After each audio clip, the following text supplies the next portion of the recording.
has been facing impeachment rumors apparently because he's running the county from Machakos, and also because he has failed to appoint a new deputy governor. So let's just understand from you, what do you think is the politics behind him being impeached? Can he even be impeached?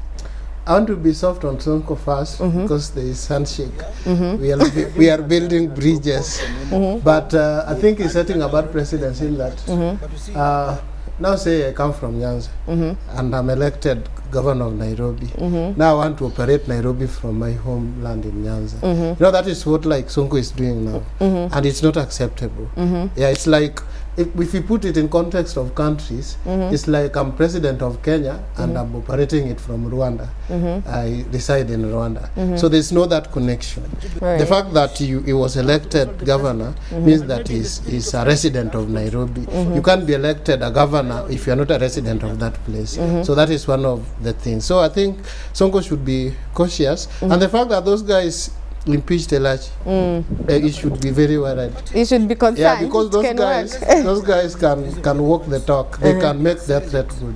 All right. Yes. What do you think, Apio? Okay, all of us must first understand that Sonko is a shrewd politician. In this case, someone that we have got his history that he has survived in controversies from the time he was a member of parliament in Makadara to senator, now to governorship.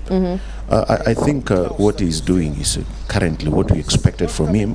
A leader would not want structures. You know, you cannot run a county without a deputy, without an impeached. You know, when Elijah was impeached, I'm sure Sonko was aware that such a scheme was going on, and he had an option of stopping the impeachment either way. So everything that is going on there, according to me, is politics, and I think Sonko would just want to run that county without structures so that he can man every bit of administration and governance of this county. There is nothing new about whatever he's doing, and in fact, even the impeachment of Elijah, probably if taken to court, will be declared unconstitutional because the speaker herself was not in parliament or was not in that assembly that time to defend himself or to explain or to answer questions why she believes that she's supposed to be out to the MCS who probably impeached her. So according to me, if this matter is taken to court, probably tomorrow or today, then the court might reverse the whole thing that transpired at Nairobi County Assembly. So that is my position. This is politics going on.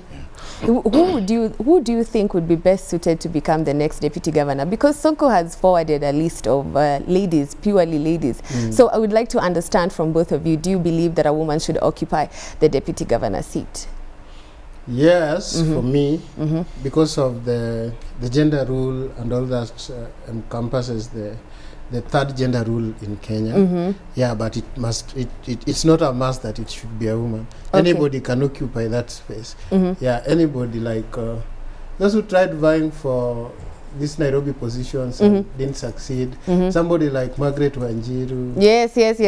She's featuring there on the list. Yeah, I think she can make it. She can go preach corruption out of that place. Okay, so I'm told the clip is now working. So just have a look at what Sonko had to say. To launch a road, yeah. Recently I was in Mountain View, I was in Kayole, I was in Kibera. I go all over. The people, let me challenge them now. They should focus on service delivery in their wards. Sababu mimi nimeona and I've got that experience. 80% of MCS don't make it back. This is their time to shine. The ones who came back, Akina Guyo, Akina Minority Leader, Akina Ogeto, they came back because of the work they were doing to their people. So wale wageni wasidanganywe, you focus on service delivery or you go home. Period. Okay. Lastly, we've seen the Peter Kariuki was seconded from State House. Yes. He's having problems. I don't know whether he'll continue being in office. Elachi is a person who is believed to have come from State House, or somebody who was appointed, or his appointment or her appointment was driven through State House. And these people, they're having a lot of trouble now. Do you have a hand in their tribulations? I think you want to politicize my father's anniversary, but because it's a question which you have asked and the cameras are on, let me just respond to that. I do not have any hand in that. All right, there you have our governor for Nairobi County, Sonko himself, responding to the rumors of an impeachment. And he's saying this thing is just being purported by the media, that he's on good terms with all his MCAs. But we know how people put a good face when they are facing trouble. So we'll move away from Sonko now and let's go to the topic of the day, which is being taxed into prosperity. So as a Kenyan, as a citizen here, this week has been a tough week for us who are moving around because of the 16% VAT on all fuel products. And I'd like to understand from you, can we really be taxed into prosperity? Is CS Rotich doing the right thing? Right. All Kenyans believe that whatever is going on about what happened or what was imposed by the Treasury was not something that the public would embrace. But me, I would not blame Cabinet Secretary for Finance or Treasury, that is Mr. Rotich, because this thing started in Parliament. We are seeing a bill that has been postponed by Parliament not more than twice, not less than twice, or 3 times. This bill was enacted in Parliament around in 2013 when both COD and T, I don't know, it was COD and what? Yes, they postponed it for almost 5 years. It has been postponed 2 times, 3 so times. The current members of Parliament or politicians purporting to be fighting for the public are actually blackmailing us, and there is nothing they can do about this thing. If they cannot be sincere, go back to Parliament and scrap this thing out. So according to me, what is going on is Kenyans are being blackmailed, or members of Parliament are lying to us. This thing solemnly lies within Parliament. If they decide today to recall themselves, come back to Parliament and say, come on, let us do away with this shit, they'll do it. No blame games, nothing like blaming President, because President will only sign something from Parliament. Yes. So it is upon them to behave or to do whatever they were elected for, that is legislation. Kayesu? I agree with my senior. By the way, Apia was my senior at university politics. I agree with him because you don't postpone a problem. You solve it. Yeah. Postponing a problem is like giving yourself more stress because the problem is still there staring at you.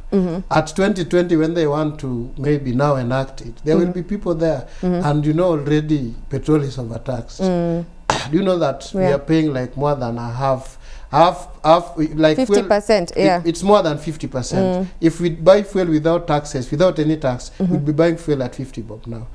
50 bob. But we are now we are buying it at more than 130. Yeah. So I think postponing problem is bad. They should solve it once and for all. Look for a way they can look for other resources, because just as you are saying, you can't tax people to prosperity. Winston Churchill said it, that when you are trying to tax people to prosperity or to growth, it's like a man entering a bucket and then trying to carry the bucket using the hand, and you are already in that bucket. So it is not possible. I think our leaders, we have economists, you have shrewd people, we have sly, very intelligent, witty economists here in the country. They should advise the government. I don't know who is the lead economist advising our president. I think he should up his game, do some good. He's failing. Yeah, he's sleeping on the job.